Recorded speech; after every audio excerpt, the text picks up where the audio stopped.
ọwọ́ NDLEA tẹ àwọn tó ń fi ìwé ẹ̀sìn kó cocaine lọ sí Saudi Arabia. Ọlọ́run ṣàánú ilé ayé yìí. ọwọ́ àjọ tó ń gbógun ti egbògi olóró ní Nàìjíríà NDLEA ó mà ti tẹ àwọn kan tí wọ́n ń kó egbògi olóró cocaine lọ sí orílẹ̀-èdè Saudi Arabia.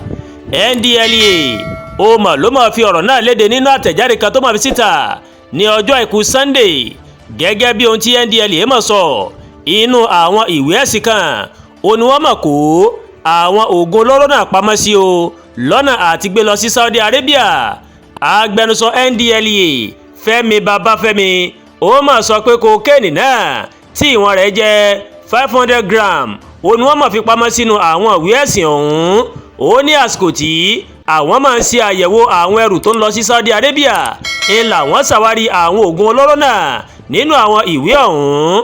Bó tilẹ̀ jẹ́ pé NDLEA kò mẹ́nuba orúkọ àwọn tó ń kó oògùn olóró náà lọ sí Saudi Arabia àti ẹni tó bẹ̀ wọ́n níṣẹ́ náà. Orúkọ ìwé náà ni Stories of the Prophet, èyí tí Al-Imam Ibn Kathir tó mọ̀ kọ o. Wọ́n ní yàtọ̀ sí èyí ọwọ́ NDLEA ó mọ̀ tó tẹ àwọn tó ń gbé oògùn olóró láòdì àti igbó tí wọ́n rẹ̀ jẹ́ 2.8 kg wọ Nàìjíríà láti orílẹ̀-èdè Amẹ́ríkà.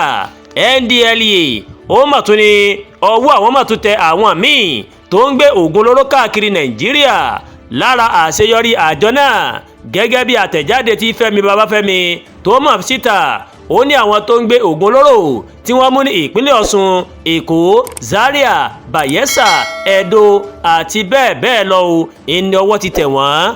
Àdúràgbà Olúwatóyìn ló ń kàròyìn sí létí o láti kàn ní Ẹ̀yà Yorùbá World TV.